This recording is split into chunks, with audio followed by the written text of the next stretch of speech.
Happy Democracy Day, Nigeria. And I make you welcome to Enterprise Morning. Reaching you from Enterprise Television, I am Henry Igwebike. We kick off today, the June 12th, exactly, and with our newspapers. And right after that will be our main conversation also. Please do well to be part of what we do. Have a say in what we say. You can always find us at enterprisetvnews.com. You may equally like, comment, and follow us on all our social media platforms at Enterprise TV 7. We're very so honored to have with us, joining us via Zoom, Barrister Tunji Abdul Hamid, Barrister, Law Public Affairs Analyst. Thank you so very much, Barrister, and happy Democracy Day to you. Thank you, Mr. Henry. I don't know about the other part of it. Happy civilian rule. Happy civilian rule. All right, different strokes for different folks. Thank you so very much once more. But let's kickstart today, interestingly, with the Vanguard newspaper. We have the top strip here. No final decision on $5 billion all-backed loan from Saudi Aramco and federal government. And also below that particular story, US, UK, Canada, Finland, Norway to federal government stop misuse of Cybercrime Act. Wow, that's a very interesting one coming from our partners around the world. Tinubu to Wike, we are open to receiving you in APC. Wow. Lagos airport drama, airpiece Oshomole in war of words. The Barrister, we have lots of interesting stories here. I just hope that we can be able to maybe do justice to many of them here. On the very bottom here, we have a 2027 why I am ready to join anti-Tinubu forces, and that's coming from Mechi. Barrister, let's talk a bit about Tinubu to Wike. We are open to receiving you in APC. I do not know if this is an obvious fact, but we all know as Nigerians that Nyesom Wike is playing anti-party. He is still with the PDP, even saying that he would support the PDP 100% if they zone the presidency to the southern part of Nigeria. At the same time, he is headlong on supporting the APC. Right now, President Bola Ahmed Tinubu is saying, join the APC. What's your take on this? Is it coming too late or too early? No, you are being played, and you are allowing yourself to be played. Are they not playing the game together? Wike will not go to PDP officially. I mind you too. The president said, I'm ready to receive you officially in my party. It is so he's indirectly is aware. Wike is already working for APC. He's already part of the APC, and he has said that he will work with President in 2027. So what more do you need again? So whether he joined officially or he did not join, those who joined officially, what are they doing? Is it not to campaign and support the president and to get appointments? Has he not gotten all those things? So what is the difference between whether he's with them officially or he's not with them officially? Is he not working for them? It's not part of them. Please, I don't even like discussing this kind of issue. We are just giving prominence to Wike where it does not even deserve some of this prominence. He has realized that, look, he will organize media chats, discuss issues that have nothing to do with governance, and the next day for weeks, it become news. So he knows how to sell himself out to people, and people are buying it. So I don't want to join that bad wagon of trying to discuss Wike. Let's discuss governance and politics, and proper governance and administration of government. So for me, if he has a freedom to join whatever party he wants to join.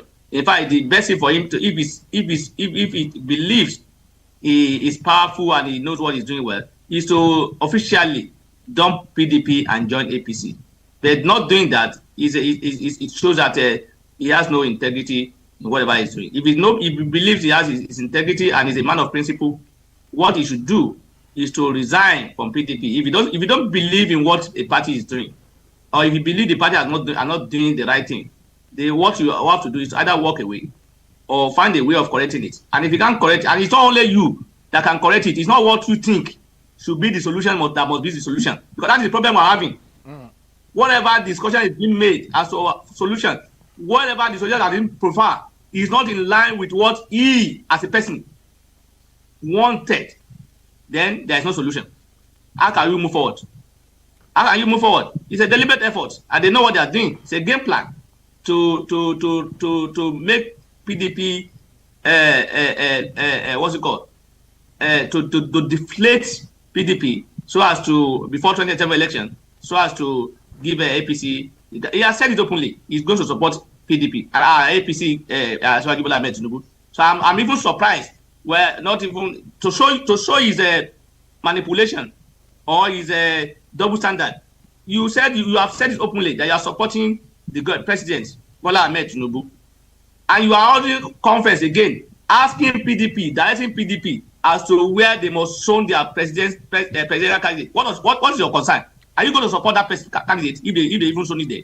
But when you have already taken decision. Yes, but Barrister, the gross of Nyesom Wike has always been straight. He said that all of these issues started before 2023 when PDP agreed that the zoning of the presidency should be to the south of Nigeria until Atiku Abubakar spoiled everything. That was where he started his trouble from, and that is still what he says. That we should get it straight, that we should keep to what we say, that when as a party we say that this should be this, it should be like that, and that is the problem Nyesom Wike had always had.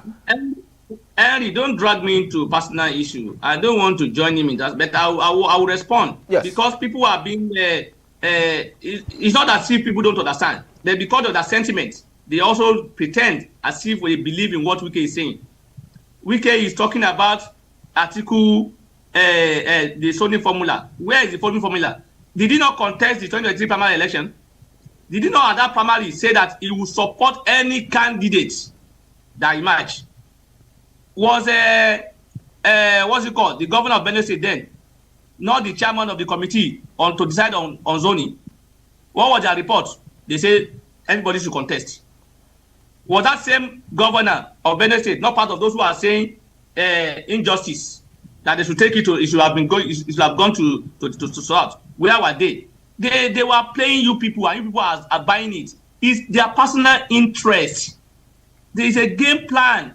It's just to buy. They know what you people like: sentiment, political sentiment, regional sentiment, religious sentiment. They'll give it to, throw it to you, and you people will be playing with it without thinking of where other things that have happened.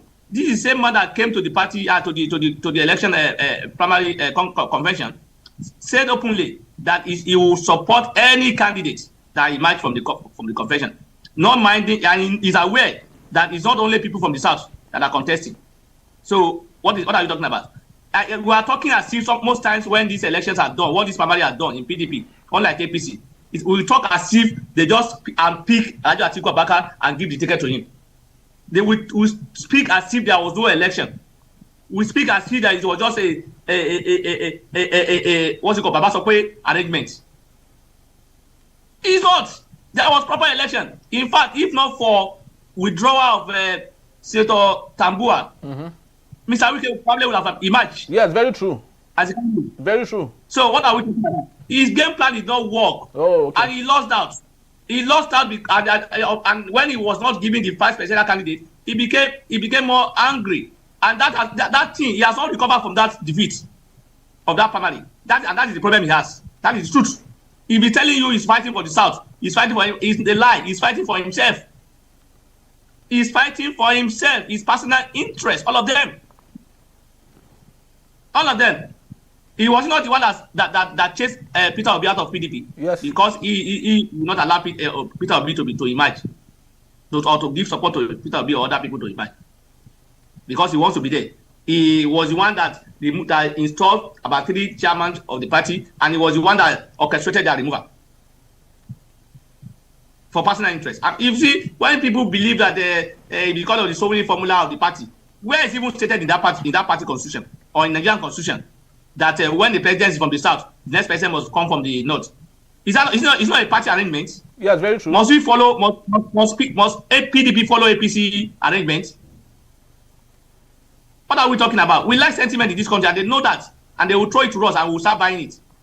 And unfortunately, most of the people who buy it are people who call academic professor, those who we think they are intelligent are the people that will be buying it without thinking, and they will be repeating it. They will be saying this is that.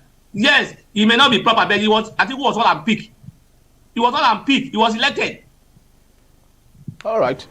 All right. So when people talk about why is Atiku taking ticket of the PDP all the time, because he has done his work well. I'm not a pro or anti Alhaji Atiku Abubakar, but I'm telling you what is on ground. All right, Barrister. He was not on peak. All right. He was elected. All right. So he has matched. All right. Be beautiful. So let's see how this works. It's actually very interesting to see two political strategists working together, President Bola Ahmed Tinubu and Nyesom Wike. Let's just see how this goes. Who will play each other, and hopefully. If we are in a country where rule of law prevails, Mr. Wike will not go anywhere. That is not strategy, as far as I'm concerned. That is like I'm sorry, I'm out of the adjective to use that. I don't want to use the one that will look like I'm abusing somebody. That's not strategy. That's what they call strategy. I don't want to use it. It's like those things that he's doing are things that will be done by people who are operating vehicles, the unions. All right, Barrister. Let's talk on other matters. And interestingly, you are a barrister. Maybe you would help us explain this better. Court strikes out Akpabio's appeal against Natasha. Awards her 100,000 against him. Help us make sense of this. What exactly it is? Which of the appeal do you think was struck out exactly? I don't have details of it, but my understanding of what happened was that there's an appeal filed by the Akpabio and Co. against maybe another obtained by Natasha. But the striking out was not because it was not on merit. It was because they withdrew it. Oh, okay. The Akpabio has been overtaken by offense. Therefore, it's no longer necessary. Oh. We are withdrawing it. Okay, so the Akpabio so it's not as if it was on merit. Okay, so the Akpabio team withdrew the appeal they had made against her. The appeal, okay. that he has been overtaken by offense. Oh, okay. So it's not as if it was on merit. It was not. There was no merit. It was not determined on merit. It was because it was based on application by them to withdraw the appeal. So and when you withdraw appeal, it will be struck out. All right. So at this point now, where do we stand? Because awarded is to cover you will have also filed your process in response. Is to cover that the cost of filing response to what they file. All right. So at this point now, where do they stand now? Is everything left on the basis of the 6 months a probation that was given to Natasha? Is that what is holding on now? We're just waiting for that 6 months to elapse. Is that the only thing? No court cases? No, I'm not part of Akpabio or Natasha's legal team. I will not know what they are, but I know there are cases in court. There are 6 other cases in court. Even that one that they would, where appeal has been withdrawn. It's not the main case that was appealed on. It was an order in between the case, interlocutory appeal. That was what was withdrawn. So the case, I am aware there are 6 cases in court. But notwithstanding, if we are going by what happened, they are specific. They say she's suspended for 6 months. Yes. So whether or not a case is in court, once 6 months expires, she should be automatically entitled to return back to the National Assembly.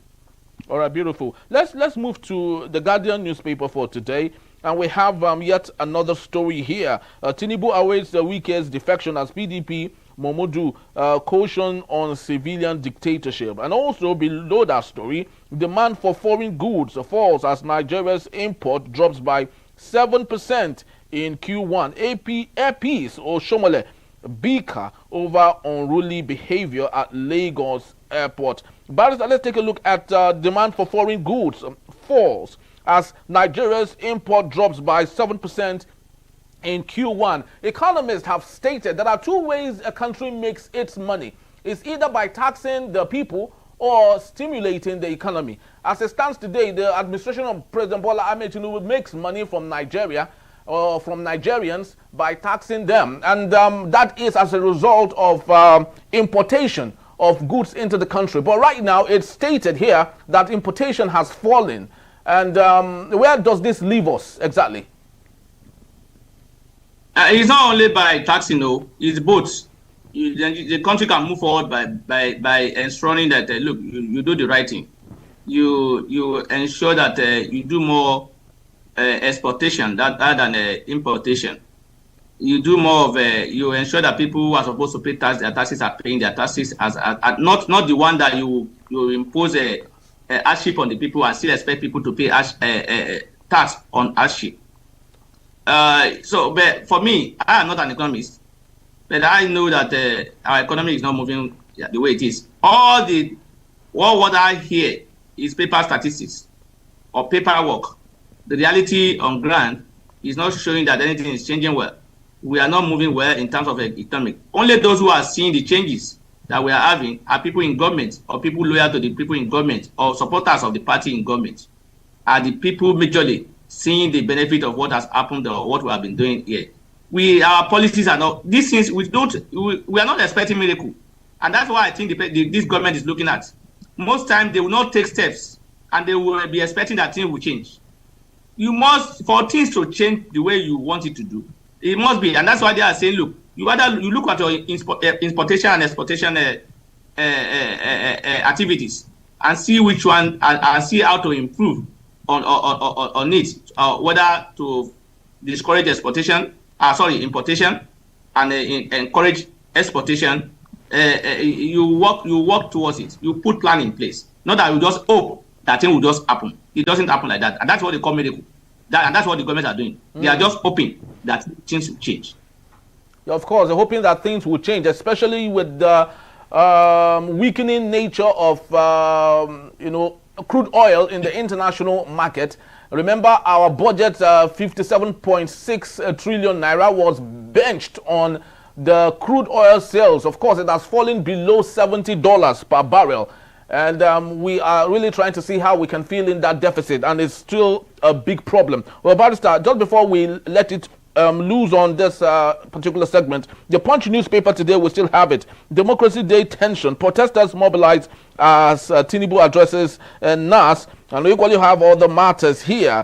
June 12th, Nigeria's Cybercrime Act threatens free speech and investment. And that's coming from the United Nations. Barrister, why is it that every successive government in Nigeria fails to realize how that when they hold on to free speech or trying to, strangulate it, they are indirectly asking that foreign investment should go away? Why is it difficult for them to realize some of these things and maybe stop it? Are they asking them to go away? I'm not sure they are doing that. The people have been traveling from one place to another, seeking for investors. So how would they be asking? Yes, but the investors are saying. Yes, but the investors are saying that the free speech, which is being held down in Nigeria as a result of the Cybercrime Act, is one of the reasons why they might not be really interested in coming into Nigeria. I was coming to that side. Yes. Look, they are saying so because of the way and manner things have been done in our country, and that's why I've always believed that what we are practicing in our country is not democracy. It's not. I'm not talking about this government. Since 1999, we have not been practicing democracy the way it should be practiced. What we are doing is civilian rule. We have people in civilians in power who are in charge and who are operating like what's it called? Semi-god. That's what we don't have institution working. We have individuals that they will believe in. We have the rule of law requires freedom of speech, freedom of movement. These are all these things that don't matter from our governments. I'm not talking about this government alone. It would be unfair to restrict that to this government. It has been like that before now, even before this time. Once you are in opposition and you make comments that think that or criticize the government, they will look for one law to say that you are creating a mutiny, you are trying to overthrow the government, you are trying to incite people. Just like what Mr. Patitomi, Prof. Yes. just because they will organize a shadow government. What's it called? A shadow government. Shadow government. He's not saying that they are going to take over the ministries. He's just saying that it's just a matter of language or adjective. And because of that, he's been there asked question. He's been trained. So that is the issue on ground. So when you say rule of law, no, rule of law should not be, when you say democracy, rule of law should be sacrosanct. It must be respected. And that's why you see the behavior of our senator yesterday at the airport. Yes. Because some people are saying, yes, he's right. Those headlines, they've been like that, they've been doing that. Yes. I'm not disputing that. It has happened to me. Exactly what happened to Mr. Oshiomhole has happened to me. How did it happen to you? Can you describe? Yes. Yes, I have a flight. I have a case in Abuja, and I don't go. I have that habit. I don't go on the day of my case. I go a day before because of this kind of institution. Because I know we don't have stable airline in our country. You can get to the airport and say it's been cancelled. Yes. So I book my flight for a day before, and on getting to the airport in the evening, they say it's been cancelled. It's been cancelled. I have the option to reschedule it tomorrow morning, 6:30 a.m. And I say, okay, I will reschedule it. In fact, they even asked me to pay more to add something to it. Really? Yes, I said no, I will not pay. We will struggle with. They eventually allowed me. Say, okay, come tomorrow morning. The flight was for 6:30. Do you know I got to the airport by 5:40 something? They say the counter has been closed. I can't go again. Really? Yes. They say the counter has been closed. Apparently there are so many people, and probably because I was not there 1 hour, 2 or some hour before. Some people have I already checking online too at that time. So what I'm saying is that when that happen, if that should happen and everybody in Nigeria should take law into their hand and block the counter and say nothing will happen again, imagine the kind of situation the country will be. As a senator, I expect him to take steps, approach the authorities. That flight is gone. So you're blocking the counter will not bring the flight back. So you should have been patient, report the matter to the authority, or thereafter go to court. That's what I did in my own case. Okay. So, but because it's a senator and it's all in law, the rule of law does not apply to them. They have the right to take law into their own hands. That's why he did what he did yesterday. If what he did yesterday was done by Tuji, probably I'll be in a police custody now or DSS counter. They will be accusing me of trying to destabilize the country. Yes, very true. Trying to burn or they even call me terrorist. Terrorist, yes, very true. Very true, barrister. Some people who are supporters of APC are justifying it. They are looking away from the attitude of Mr. Oshiomhole. Now talking about the airline. Yes, I'm not saying the airline has no blame. And I just said that it has happened to me. If the story told by Mr. Oshiomhole is correct, they have their own blame as well. In fact, from the story of Mr. Oshiomhole, he was late. He was late because it's always in your ticket. You have to be there for 45 minutes or 1 hour. Sometimes they say 1 hour before check-in. Yes. He was there 20-something minutes before boarding, not even checking. Boarding. After boarding, sorry. Before the flight, 20-something minutes before. To the flight. Yes. Leaving. Yes. So what I'm saying is that even if they are wrong, the way and manner he approached it is taking law into his hand. If all Nigerians should be allowed to do that, I'm very sure yesterday it will not be only him that will be affected by that kind of a thing. If all of them should take that step, what will have happened at the airport? So if people are saying we must condemn the airline, yes, I condemn them, but I condemn mostly our senator, who should know more, or who should behave more as elder and as a senator of the Federal Republic of Nigeria. And that is one of the things that I said we are not operating democracy. In a democracy, nobody will see himself as above the law. Nobody will see himself as special. That once a counter is closed, it must be open. It can be open for him because he's a senator. So for me, we are not operating rule of law. We are operating rule of might. We are operating based on the whims and caprices of those in government. That is why you see a governor who wants to defect to a particular party. His excuse would be that I want to align with the federal so that my political future will be brighter. Can you imagine a talk from a governor that is moving from his party to another party to secure his political future? Where is the people here? In a democracy, people should be the focal point. Are the people being seen here? Do they even consider the interest of the people before doing anything? Their interest is what they see as the interest of everybody. Even if people are complaining, they still maintain it. So if in a democracy, even if the government believes that this thing we are doing, we believe in it and it's the right thing, and you see Nigerians, majority of them, saying no, we don't believe it, you have to reverse it. Then what do we see in our country? They say no, going back. Unfortunately, the National Assembly, who should be our representative, are not representing us. They are representing themselves and their party. Some of them are not even representing their party. They are representing individuals. Because in our National Assembly today now, what we see is that on your mandate we stand. Not Nigerian mandate.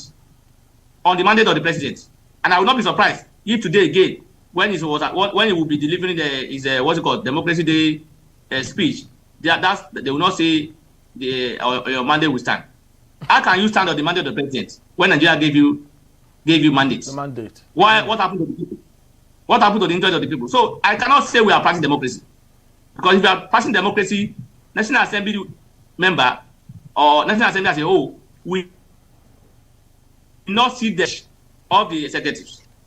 They will not see themselves as campaigning for the president when they are supposed to be challenging the president or scrutinize the policy of the government and asking questions. They are not doing that.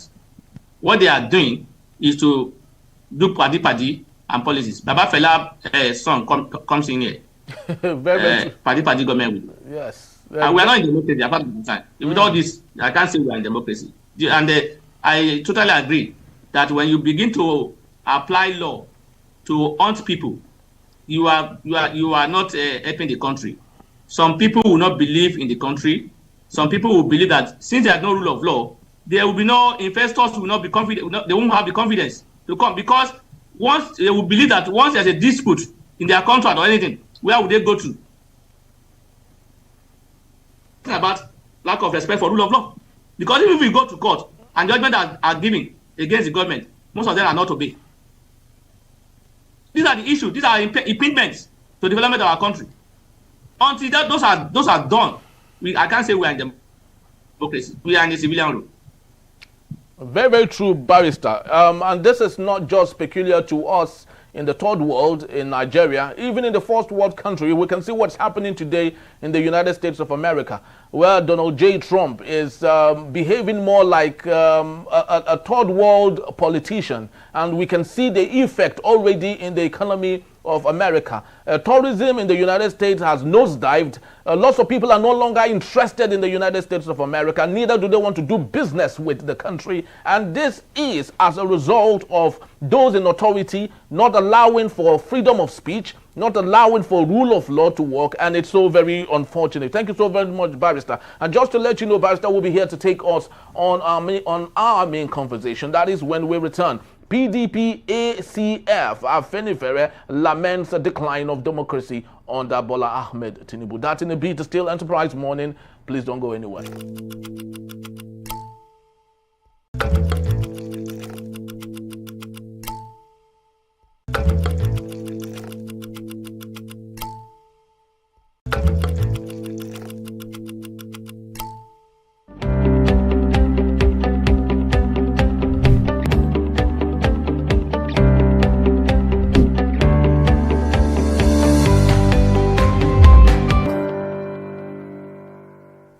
It's still the Democracy Day, June 12th, and we're very so excited to have you. And if you just joined us, this is still Enterprise Morning, reaching you from Enterprise Television.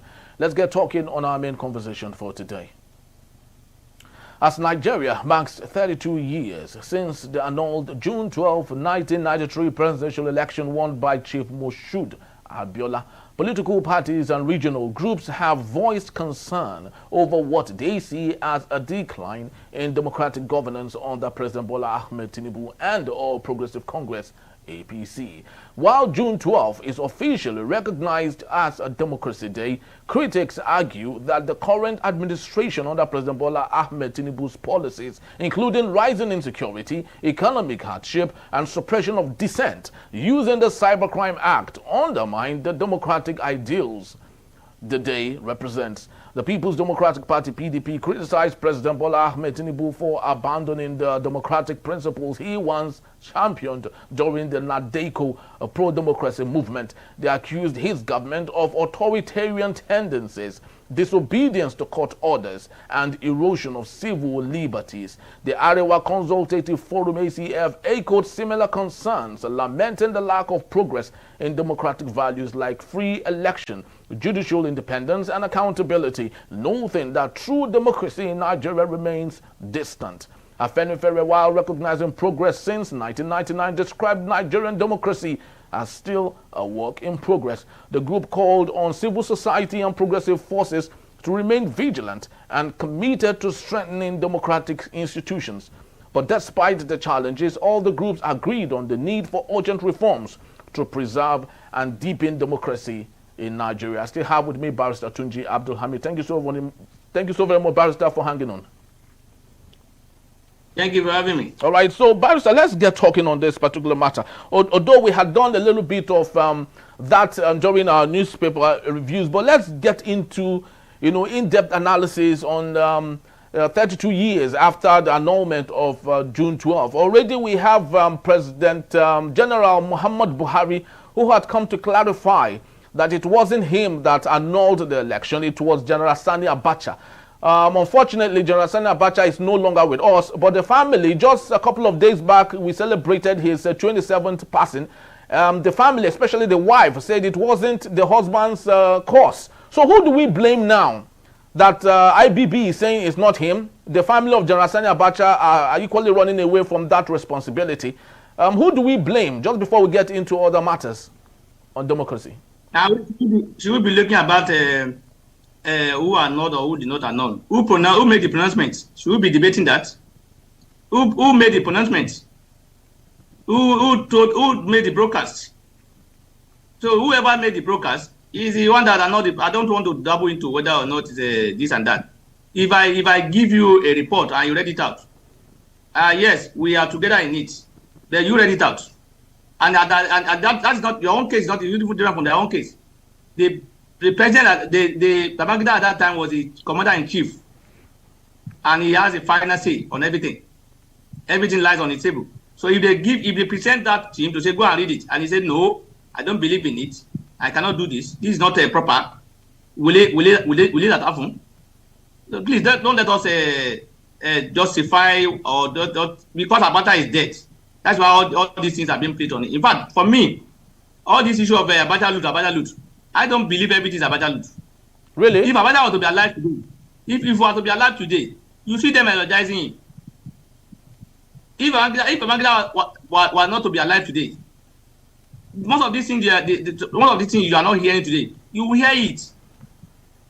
Do you not see those who condemn and who fought Babangida while in government at his book launch, praising him and calling him a Democrat? I mean, what do they call him again? They call him even the president elogize him and call him good names and make him look like somebody who was a very, very tolerant and good leader while he was in government. So that is what we have in our country, with sycophancy, hypocrisy, and what's it called? How do I say again?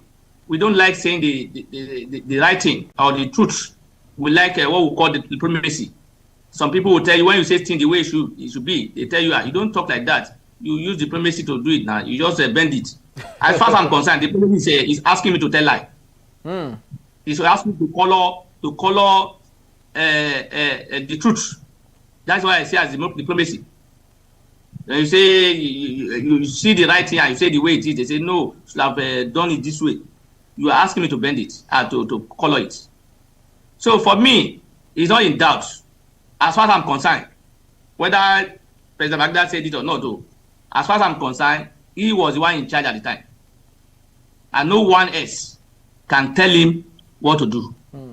If they tell him what to do, if he's not in support of it, he will not do it. Very and true. Nobody will force him. Very, very true, Barrister. The Babangida said it. President Obasa just said it. That you are my special advisor to advise me. The advice is for me to either accept or not accept. So if they advise Babangida,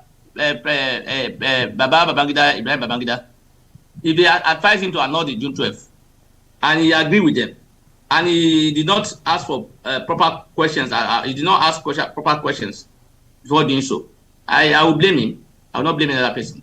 He failed in his responsibility. That means negligence. He did not do the right thing. He did not properly or thoroughly examine what was given to him before making pronouncement on it. So as far as I'm concerned, all this blame shifting or whatever, it's not something we'll be discussing. It's all clear right. who are not the June 12th. All right. There might be other people. That's not to say that there are no other people behind the scene who are giving him support to say, go and annul it, or advise him. I'm not saying there are no people. There are. But like I said earlier on, if they advise you and you accept it, then that means you are fine with it. All right, Barrister, let's crystallize and distill what we were left with after the annulment.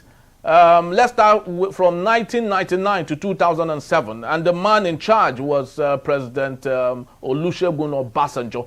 And so I would love you to maybe help us in synopsis. What do you make of what democracy was between 1999 and 2007? How did Olusegun Obasanjo handle democracy? He would have corrected all the mistakes, starting from repair to our constitution and so on and so forth. Do you think he had done a good job in that 2-term that he served as the president of the Federal Republic of Nigeria, before we move on to other presidents up until today? Let's start with President Olusegun Obasanjo. Relatively, he did well. When you compare with other people who have come before, after him, you realize that better. That's not to say, for me, he has scored a pass mark. All of them have not scored pass mark. Because the essence of democracy, the life of people have not changed for better all this while, since they have been there. He has been complaint upon complaint. This one will come, will hope, will tell us to be patient. Will be patient, and then he will go and say, be patient.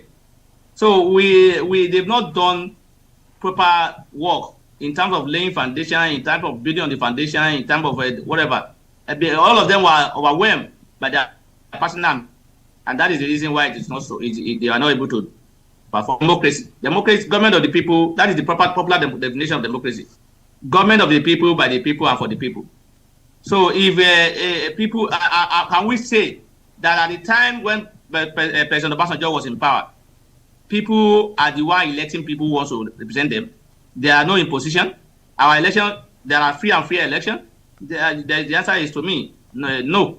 The election, we've seen situation where the president then, Obasanjo, against the constitution, imposed state of emergency in states just because of political differences, just because of interest. We've seen a situation whereby people behave as if they are not they are institution to themselves. They are not. They take laws into their hands. There is no respect for rule of law. When I say there is no respect, I'm not saying there is none at all. But the level of respect for rule of law is not high. They respect the law when it favors them. When it doesn't favor them, they go against it. I tell you, the good work of Obasanjo, one of them is the creation of the EFCC. But because of political interest, that was defeated. Because Mr. Nirubadi was appointed at that time, who was at that time, and other people have been appointed. They were using it as a political tool to pursue oppositions and cage them, thereby defeating the purpose of of it. Some people will ask me, if you have not done anything wrong, would they come after you? Yes. I know, if you have not done it, I'm not saying there's no go after people, even if you are in opposition. But the point is that they were not doing it genuinely. It's been selective and it's been targeted at people. So for me, democracy is about obedience to rule of law. Democracy is about people interest first. People is placed as priority. Number one, the security and welfare of the people should be the ultimate projects of the government. From all the governments since 1999, who among them are taking this as priority? Few of them. I'm not saying they didn't have any interest, but they've not. If I'm to score them, they've not done to hand pass mark. But if I might ask, Barrister, yes. But if I might ask, what's your take on free and fair election between 1999 and 2007? Do you think the votes or do you think the votes of the people, did it count? I don't think so. Relatively, I don't want to say totally that it didn't count, but there are manipulations, and this was confirmed by the late President Yaradua. He confirmed it. He was later as president, and when he came, he said, "I am aware that the election that brought me into office is not free, and that there are some elements in it that does not make it free and fair, and therefore he will work on it." And that was why he set up a waste committee. So if I say it's not free and fair, I will not be saying anything outside what is clear. The man who was elected said it by himself. So if the election has not been with the way. Most times it's not about the will of the people. It's about manipulation. Election, our election times are not neutral. Our security agencies most times are not neutral. They take side with the government in power or people they have personal relationship with. These are the reasons why we are not getting it right. The day we get it right in terms of our election, and the day people believe that look, once you vote, your vote will matter and it will be reckoned with.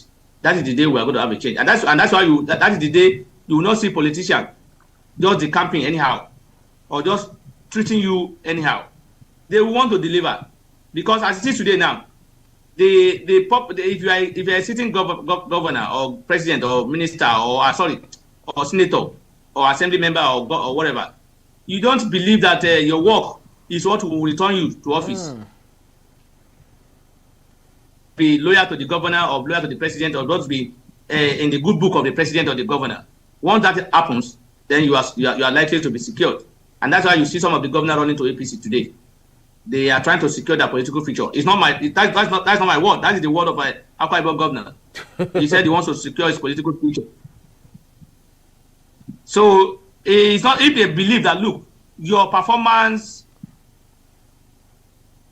will be determined by the people during the election. I will form the basis of whether people will vote for you or not.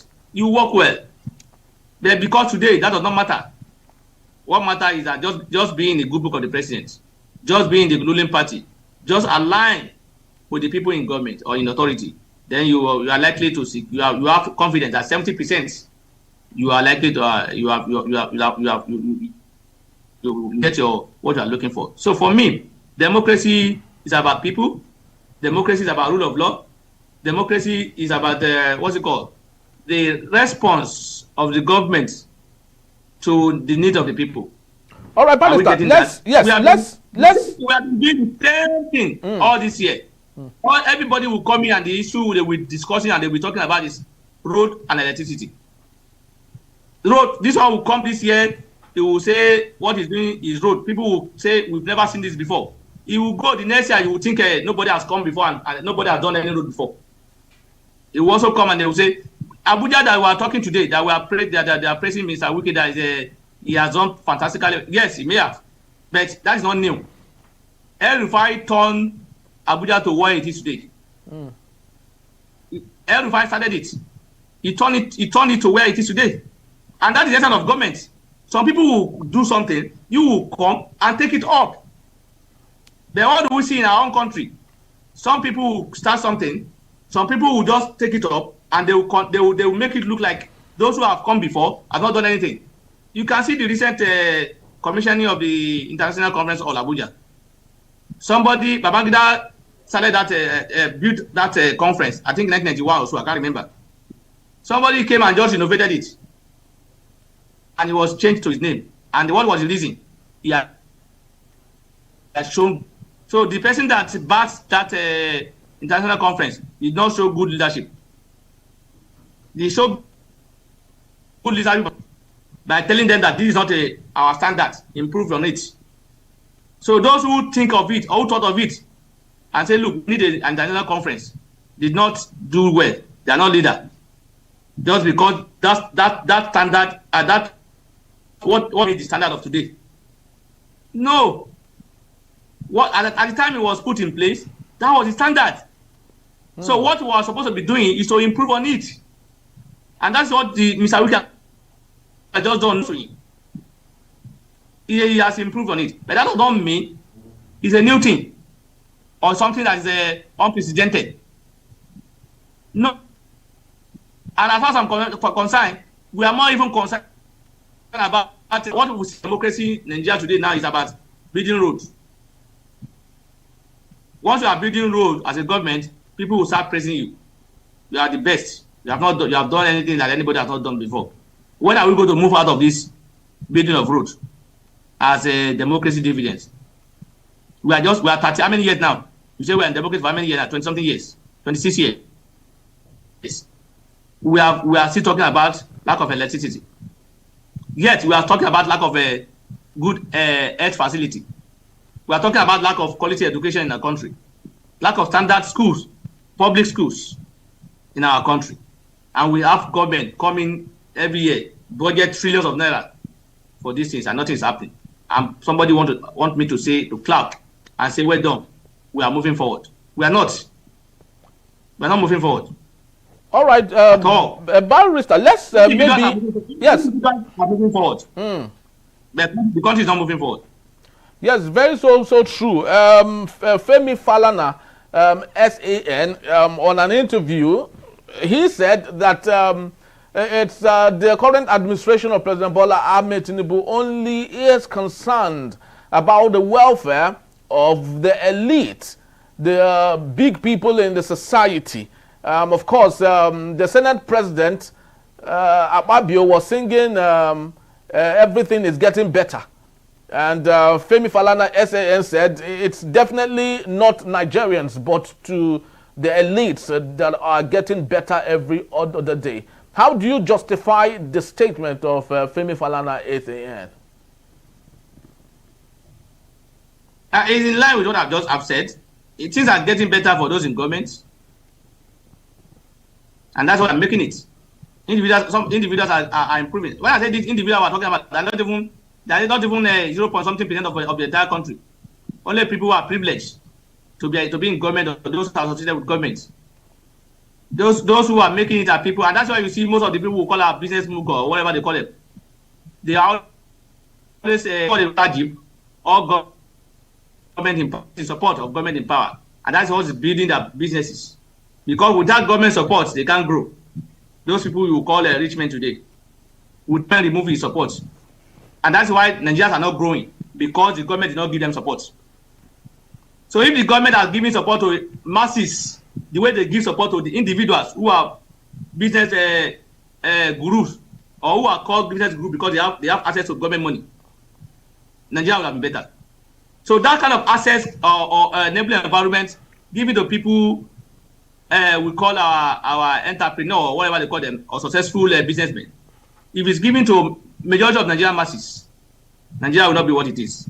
If the opportunity is given to Akpabio to collect 20-30 million naira monthly as salary, is given to most Nigerians, every Nigerian will think that Nigeria is better. If the opportunity of them collecting billions of naira or every year or for constituency allowances, everybody will think Nigeria is better. If you are collecting that kind of money, we will not say Nigeria is better. It's collecting money for constituency projects, and people are not seeing it. It will collect billion, it will spend maybe 200 or 300 million, and then people will start clapping. And so what do you expect that man to say? Nigeria is better as far as he's concerned, because he's enjoying it. So I align myself with the position of Mr. Femi Falana, SAN. Nigeria is getting better for those in government, for those in government, for those who have access to government, for those who are sympathetic to the government in terms of collecting contract or whatever, and who are collecting contract. It's not all of those who are sympathetic or those who are even closer to the government that are making it. Some are just there, open. I know one of them who is a frontliner in Lagos State. He has been a commissioner. He has been a SSA. He's always on Facebook today now, trying to sing praises of the president so that he will recognize and give me appointments. Unfortunately, so those kind of people are also close to the government, but they are not making it now. But they are hoping that they will make it. So what I'm saying is that kind of environment created for people like Dangote, people like Elumelu, people like Otedola, people like so many other business gurus, businessmen, are given to, if 10% of it or 1% of it is given to average Nigerian business entrepreneur or those who are also work, even not only everybody cannot be entrepreneur. It's giving those kind of support is given to Nigeria. I say, oh, Nigeria will be better, and everybody will be shrinking. Nigerians are getting better. Things are getting better. But as it is today, only Apabio and Co are seeing it because they are collecting millions and billions. They are making money. Free car. They are living in free houses. They don't use their personal money to buy clothes. They don't use their personal money to enter flights. They don't use their personal money to go anywhere, to do anything. The only prayer they have is, God, please wake me today. That's all. So that kind of person will not sing Nigeria is getting better. Of course, he will sing it. He will say it. And unfortunately, they are the people they are the people who are supposed to be class for our good standard of living. They are to say Nigerians are sovereign, but they are not seeing it. Since they are enjoying, everybody is enjoying. So it's unfortunate that things may not get better because those who are supposed to see our hardship are not saying, because they are making money, they are enjoying it. So I align myself with the NSIC, and I totally agree that Nigeria is getting better for those in government, for those who are to get contracts from the government or to benefits from the government. I'm trying to rack my brain to see what I have been done to benefit masses generally. I'm not talking about people will tell me student loan.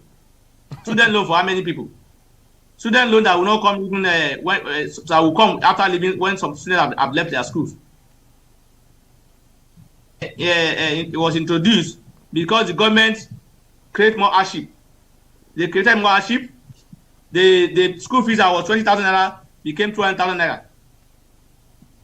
So let's now clap for that kind of a thing. You created problem and you are giving little to support it, and you want me to be clapping and saying they've done well.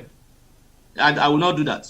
And I'm even aware of so many students who are indigent, who don't have access to that student loan. Some people will tell me they did not apply. It is not everybody that applied that they give. It is not. Even if they apply, some of them are not. It's not given to all of them as at when due. And we have that story of people who said they've left school when the money came, and the school did not say anything.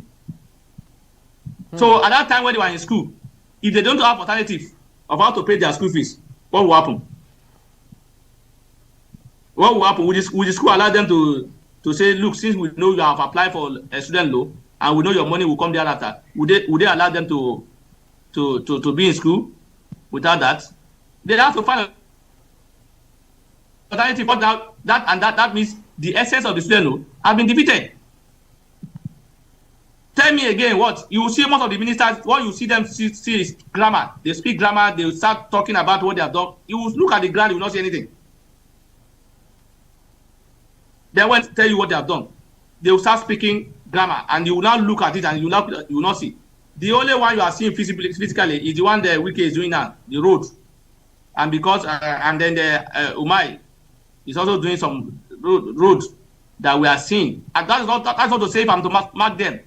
I will not give them 2 or 3% over 10 or over 100. I will give them 20 or 30 over 100 because their job, the one that are also being called Minister of Interior, that people are saying has done well. if you ask them what has he done, the only thing they will tell you, passport. Passport. Passport. When he has prison under his control, he has immigration under his control, he has civil defense under his control. He has so many things that are supposed to be done that are not working. People are not concerned about that. Our prison, they only change it in name. It's only the name that changed. They call it correctional center. There is nothing inside it to correct anybody. There is nothing inside it to correct anybody. It will only make you harden. Except those who have capacity to be at the FIFI as people like Bobrisky and others. So they can say yes. Should that be? No. So as far as I'm concerned, we are not making a lot of progress. We are not. In fact, we are regressing. In the last 10 years, we are regressing more. Very true, more. Very since 2015, you look at our circumstance, you will pity us more. Very true, Barrister. You can't overstate. Yes, you cannot overstate, some of these things because they are very so glaring. Unfortunately, 65 years after our independence and 26 years after, or still in the Fourth Republic, Nigerians are yet to see the dividends of democracy. The basic things that other countries, even countries that we are richer than, have overcome: electricity, water, healthcare, school. Most of these things have been overcome by countries around us, Ghana, Benin, and other countries around us. And here we have the giant of Africa, not able to satisfy its people and make things available for Nigerians. Unfortunately, like Barrister did say, we've always complained about not getting things right. And rather than our leaders make it easier or better, they even worsen the situation and turn around to give us stipends in the name of helping us. And one would ask, where would we go with some of these things? Very true, Barrister. And it's actually very right that you said. There's something you said at the opening, Barrister. You said this is not Democracy Day, but what exactly? There's something you said.